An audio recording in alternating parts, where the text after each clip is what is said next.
The frost had already begun its quiet conquest of the maple leaves outside Mr. Blackwood's estate that October morning, each branch etched in silver against the bruised New England sky. Inside, the air tasted of lemon polish and old money, scents I'd known for 30 years as I moved through rooms that swallowed sound. But that morning, something else lingered, the sour tang of fear. It clung to the cheap yellow envelope I found half hidden beneath a stack of crisp financial reports on his mahogany desk. My hands, rough as sandpaper from decades scrubbing marble and silver, trembled as I lifted it. The writing on the front wasn't the elegant script of Mr. Blackwood's lawyers. It was jagged, urgent, like a scream trapped in ink. I couldn't read the legal jargon that followed, but I knew the shape of trouble when I saw it. Summons. Embezzlement charges. The words blurred into a thicket of thorns, each one pricking at a truth I couldn't name but felt deep in my bones. Have you ever held a piece of paper that felt heavier than stone? That's what this was, a weight of invisible ink, a secret that burned through the thin paper and into my skin. Outside, a nor'easter was gathering, rattling the window panes like skeletal fingers, as if the sky itself was mourning the injustice about to unfold. Mr. Blackwood, the man who paid for my grandson's surgery when insurance abandoned us, who taught me to scrawl my name, Rosa M., on paychecks with the patience of a saint, stood accused of stealing from his own charity. The Children's Hospital. The one he funded with silent generosity, where he'd sit reading to bald-headed kids in oncology wings while the world called him a philanthropist. Now, those same headlines screamed thief. The mansion, usually a sanctuary of hushed elegance, felt like a mausoleum. Lawyers in charcoal suits slithered through hallways where I'd once placed fresh lilies, their voices sharp as scalpels as they dissected paper trails and forensic accounting. I clutched my rosary beads until they bit into my palm, a silent prayer against the storm. The chandelier above the foyer, usually a cascade of warm light, dripped shadows that seemed to whisper betrayal. What you are about to discover may surprise you, how courage wears no uniform, speaks no Latin, and needs no diploma to move mountains. Every Thursday at dawn, I'd meet Elena at Rosie's diner, where the vinyl seats cracked like my faith in justice. Over burnt coffee, she'd translate the Spanish radio news, whispers of "They'll bury him, Rosa. Rich men don't win against richer men." Outside, Thanksgiving decorations sagged in the drizzle, cardboard turkeys with painted-on smiles, paper pilgrims with vacant eyes, all mocking the hollow word gratitude. I stared at my reflection in the greasy spoon, wrinkles like river deltas mapping a life of service, eyes holding oceans of words I'd never learned to write.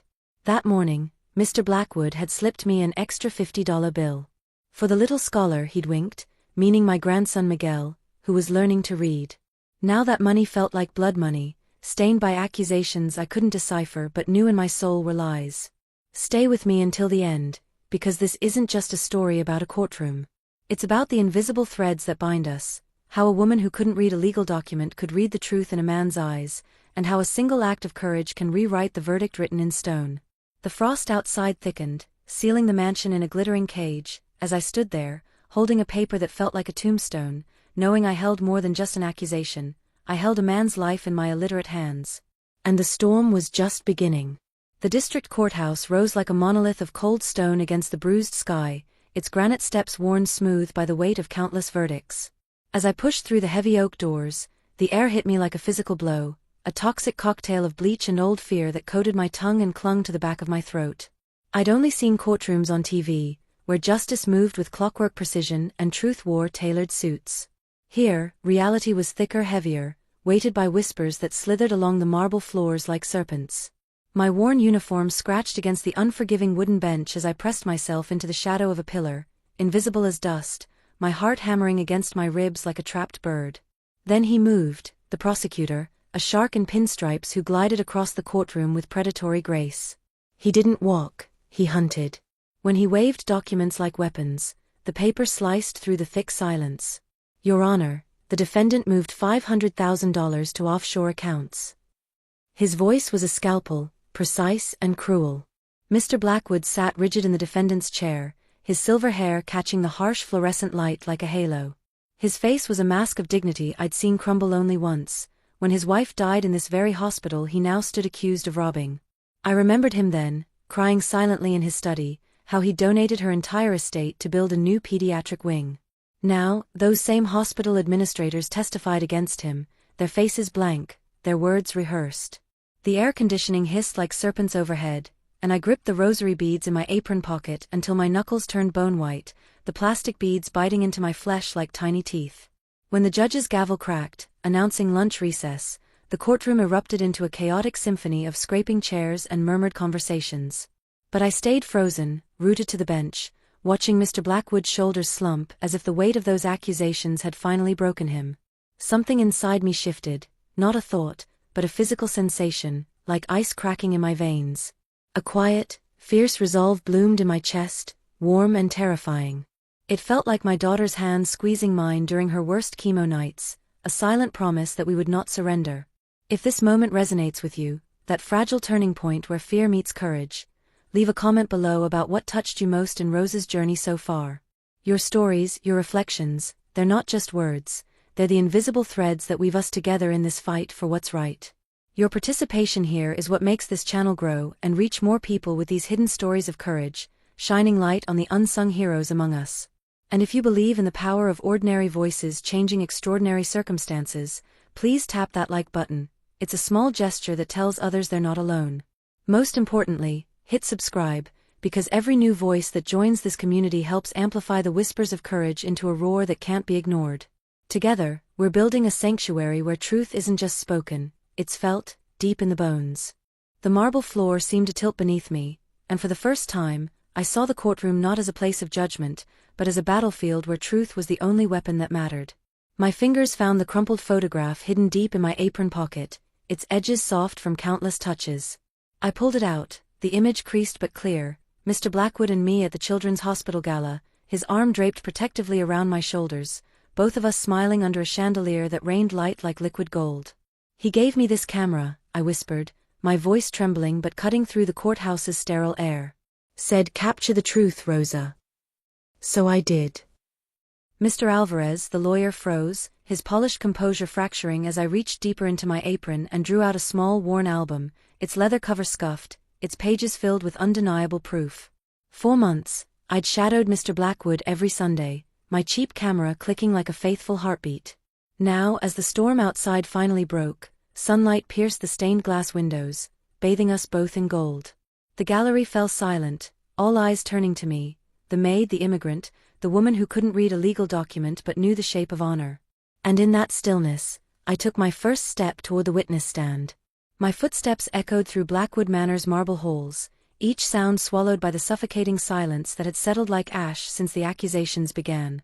The mansion, once a sanctuary of hushed elegance and classical music, now felt like a tomb. Crystal chandeliers dripped shadows that seemed to whisper traitor with every sway. I moved through rooms frozen in time, the library where yellow tape crisscrossed the doorway like crime scene ribbons, the dining room where untouched Thanksgiving decorations sagged in the damp air, their hollow cheer a cruel mockery. The scent of lemon polish couldn't mask the stench of betrayal clinging to the silk drapes. Lawyers in charcoal suits slithered past, their voices sharp as scalpels dissecting paper trails and forensic audits, reducing Mr. Blackwood's lifetime of quiet compassion to cold figures on a spreadsheet. I remembered teaching him simple Spanish phrases, his laughter warm as sunlight. Now, that warmth felt like a distant dream. The weight of the yellow envelope in my apron pocket burned against my skin, a secret too heavy for one woman to carry alone. The transformation of this house from home to battleground mirrored the shift in my own heart, from loyal servant to reluctant witness, a journey I never asked for but couldn't escape, each step deeper into a hidden truth that threatened to consume us all. Every Thursday at dawn, Rosie's Diner became my confessional. The vinyl seats cracked like my faith in justice under my weight, the air thick with the smell of burnt coffee and despair. Elena's eyes, shadowed with worry, met mine across the chipped table as she pushed 2 steaming mugs forward. "Dicen que los testigos fueron comprados, Rosa," she whispered, her voice tight. "Que el fiscal tiene fotos de cuentas en Suiza. They say the witnesses were bought. That the prosecutor has Swiss bank photos." Outside, cardboard turkeys sagged in the relentless drizzle, their painted smiles dissolving like lies in the rain. I stared into my greasy spoon reflection, wrinkles like river deltas mapping 60 years of scrubbing floors and polishing silver, eyes holding oceans of words I'd never learned to write but now burned with a conviction that terrified me. That morning, Mr. Blackwood had slipped me an extra $50 bill. For the little scholar he'd winked, meaning Miguel, my grandson, painstakingly learning to read. Now that crisp bill felt like blood money, stained by accusations I couldn't decipher but knew in my soul were lies. The diner's jukebox sputtered a mournful country ballad, its twang echoing the hollow ache in my chest. This place, once a refuge, had become a chamber of broken dreams where hope itself felt fragile, spun glass threatening to shatter with every new revelation about the dark forces arrayed against Mr. Blackwood. The district courthouse rose like a monolith of cold stone against the bruised sky, its granite steps worn smooth by the weight of countless verdicts. Pushing through the heavy oak doors felt like crossing into another realm. A toxic cocktail of bleach and old fear coated my tongue, clinging to the back of my throat. I'd only seen courtrooms on TV, where justice moved with clockwork precision and truth wore tailored suits. Here, reality was thicker, heavier, weighted by whispers that slithered along the marble floors like serpents. My worn uniform scratched against the unforgiving wooden bench as I pressed myself into the shadow of a pillar, invisible as dust, my heart hammering against my ribs like a trapped bird. Then he moved, the prosecutor, a shark in pinstripes who didn't walk but hunted across the courtroom. When he waved documents like weapons, the paper sliced through the thick silence. "Your Honor, the defendant moved $500,000 to offshore accounts." His voice was a scalpel, precise and cruel. Mr. Blackwood sat rigid, his silver hair catching the harsh fluorescent light like a halo. His face held the same dignity I'd seen crumble only once, when his wife died. I remembered him then, crying silently in his study, how he'd donated her entire estate to build children's hospitals. Now, those same administrators testified against him, their faces blank, their words rehearsed. The air conditioning hissed like serpents overhead, and I gripped the rosary beads in my apron pocket until my knuckles turned bone-white, the plastic beads biting into my flesh like tiny teeth. When the judge's gavel cracked, announcing lunch recess, the courtroom erupted into chaos, but I stayed frozen, watching Mr. Blackwood's shoulders slump as if the weight of accusations had finally broken him. Something inside me shifted, not a thought, but a physical sensation, like ice cracking in my veins. A quiet, fierce resolve bloomed, warm and terrifying, a decision forged in the crucible of injustice. I followed his lawyer, Mr. Alvarez, into the marble hallway. Rain lashed against the courthouse windows in furious sheets, each drop exploding like tiny accusations against the glass. He adjusted his silk tie like armor, his eyes darting past security guards and reporters, scanning for threats only he could see. He stopped abruptly, turning to me with the weary resignation of a man already counting his losses. "Rosa, witnesses need credentials. Your domestic staff." The words hung between us, sharp as broken glass, each syllable a tiny cut on my dignity. But then my fingers found the crumpled photograph hidden deep in my apron pocket, its edges soft from countless touches. I pulled it out, the image creased but clear, Mr. Blackwood and me at the Children's Hospital Gala, his arm draped protectively around my shoulders, both of us smiling under a chandelier that rained light like liquid gold. "He gave me this camera," I whispered, my voice trembling but cutting through the courthouse's sterile air. "Said capture the truth, Rosa." So I did. Mr. Alvarez froze, his polished composure fracturing. I reached deeper into my apron and drew out a small worn album, its leather cover scuffed, its pages filled with undeniable proof. For months, I'd shadowed Mr. Blackwood every Sunday, my cheap camera clicking like a faithful heartbeat. Here he was, reading to a bald child whose forestand was draped in hand-drawn get-well cards. There he was, slipping envelopes to nurses when no one watched. Here again, comforting a weeping mother in the chapel, his handkerchief dabbing her tears. Not embezzling, donating. The rain intensified, drumming against the glass like impatient fingers, but for the first time since stepping into this cold monument of justice, I didn't feel cold. A warmth spread through my chest, steady, fierce, purposeful, like the first sip of a toll on a winter morning. The hidden truth wasn't in legal documents, it was etched in these moments of quiet compassion, captured by hands the world deemed unworthy. The courtroom gallery felt like a chamber of judgment when Mr. Alvarez called me to testify. A ripple of laughter spread through the spectators. "The cleaning lady?" someone sneered. I gripped the wooden rail, my knuckles white, the polished wood smooth beneath my trembling fingers. The prosecutor leaned forward, his smile predatory. "What could you possibly understand about financial transactions, Mrs. Morales?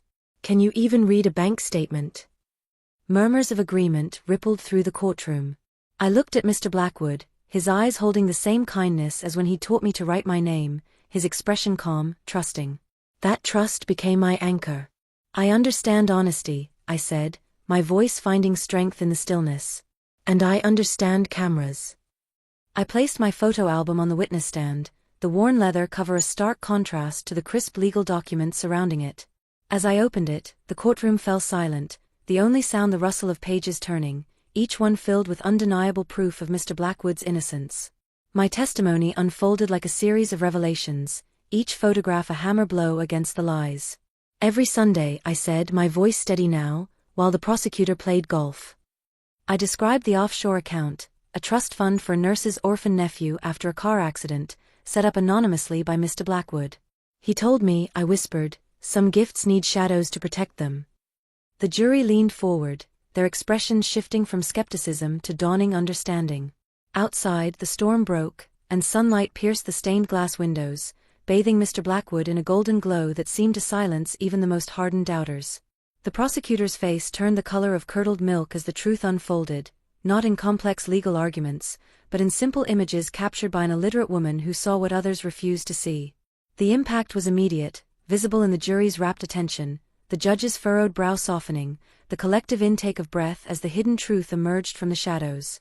The jury deliberated for 47 minutes that felt like a lifetime. When they returned, the foreman's face was carved from stone. We find the defendant not guilty. No cheers erupted. Just the sound of Mrs. Blackwood collapsing into her husband's arms, her sobs muffled against his shoulder. The prosecutor's hands clenched into fists at his sides. As I slipped out the side door, a young reporter blocked my path, her notebook poised. How did you know? She asked, her voice urgent. I thought of Miguel learning to read, his face alight with pride. Because some truths, I said softly, don't need words to be understood. The verdict in silence was more powerful than any proclamation. It was a quiet restoration, a balm on a wounded reputation, the first step toward healing the deep cuts inflicted by betrayal. That evening, Blackwood Manor glowed like a sanctuary reborn. Mr. Blackwood found me polishing the silver service, the one from his wedding, tarnished now with neglect. He placed his hand over mine on the cloth, his touch warm, steady. You gave me back my name, Rosa, he said, his voice thick with emotion. Outside, Miguel waited, bouncing on the balls of his feet, clutching his first-place spelling bee medal. As I hugged him, Mr. Blackwood whispered, your signature isn't just on paychecks anymore. It's on justice. The grandfather clock struck midnight, its chime echoing through halls that finally felt like home again, the shadows banished by the light of truth. The homecoming of light was complete, not just for Mr. Blackwood, but for the very soul of the mansion, now cleansed of the poison that had threatened to consume it. Now when I clean the courthouse windows downtown, I see my reflection differently. The wrinkles are still there, etched by years of hard work and worry, but they look like roadmaps to courage. Sometimes, tourists pause to read the small plaque by the courthouse entrance, to Rosa Mendez, who proved that truth needs no diploma. I just smile and keep polishing.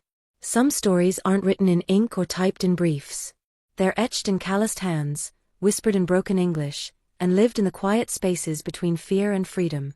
The dust settles, but the impact remains, a testament to the quiet courage that changes everything, a legacy written not in grand gestures, but in the steadfast heart of an old woman who refused to let injustice win.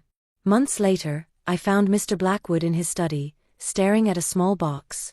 They found the real embezzler, he said quietly. His own CFO. Inside the box lay evidence I'd never seen, forged documents, hidden ledgers. Your photographs made them dig deeper, he said. You saw what experts missed. Outside, autumn leaves danced in the wind, carrying away the last traces of storm clouds. The unseen evidence had been there all along, hidden in plain sight, waiting for eyes unclouded by prejudice or presumption to recognize its significance. The ripple effect of my courage had reached further than the courtroom. It had unearthed the true cancer eating away at the charity's foundation. The CFO's trial was swift. When asked why he'd framed Mr. Blackwood, he confessed, he was going to expose my theft to fund the hospital expansion. The judge sentenced him to 20 years. As I watched him led away in handcuffs, I felt no triumph, only quiet sadness for a life wasted on greed. Miguel squeezed my hand. Abuela, you're braver than superheroes, he whispered. The moment of truth wasn't just in the confession, it was in the profound understanding that courage often walks hand in hand with compassion, even for those who have wronged us. News of my testimony spread like wildfire. Soon other workers came forward, gardeners, drivers, cooks, all with stories of Mr. Blackwood's quiet generosity. The hospital renamed its pediatric wing in his honor. At the ceremony, the CEO said, "Rosa reminds us that courage wears no uniform." Cameras flashed, but I kept my eyes on Miguel, sitting proudly in the front row, reading his speech aloud without stumbling. The ripple effect extended far beyond me, inspiring others to find their voice, proving that one act of integrity could create waves of change. Mr. Blackwood established a foundation for illiterate witnesses. I became its first advisor, teaching others that truth lives in the heart, not on paper. We met in Rosie's diner, where Elena now translated legal documents. One woman, a janitor like me, trembled as she shared her story. "They said I was nobody," she whispered. "But you showed me nobodies change everything." A new chapter had begun, not just for me, but for countless others who had been silenced by their circumstances, empowered by the simple truth that their voices mattered. Last Christmas, Miguel gave me a framed photo. It showed me testifying, sunlight streaming through courthouse windows. Below it he'd written, "To my abuela, who taught me that courage speaks every language." Now when I pass the courthouse, I no longer see cold stone. I see light breaking through shadows, illuminating the path for others who walk in darkness. And I know, this is how legacies are built, not in marble halls, but in the quiet courage of ordinary hands, a testament to the transformative power of standing up for what is right, even when the world tells you to stay silent. Now I want to go even deeper into this subject, exploring how the seeds of courage, once planted in the most unlikely soil, can grow into forests of change that shelter generations to come, revealing that the most profound journeys often begin with a single trembling step into the unknown. If this journey of hidden courage and unexpected legacy resonates with your own experiences, comment here. Courage speaks every language. The grandfather clock in Blackwood Manor has long since marked midnight, its chimes fading into the silence of restored peace, but stories like this one, of courage whispered in courtrooms and truth captured in photographs, never truly end. They linger in the quiet spaces between heartbeats, reminding us that heroism wears no uniform and speaks no Latin. If these tales of unseen integrity resonate with you, consider subscribing to this channel, because every click helps illuminate more stories like Rosa's, where ordinary people rewrite the verdict with nothing but honesty and heart. For those who've walked this journey alongside her until the final frame, leave a comment below with the phrase, "Courage speaks every language," a testament to the uneducated hands that changed everything. And if this story touched you, a simple like becomes a small beacon, helping others find their way to these hidden acts of courage. Now, as the dust settles on this chapter, join me in exploring another untold story of quiet transformation in our next video, where the most powerful truths often begin in the shadows.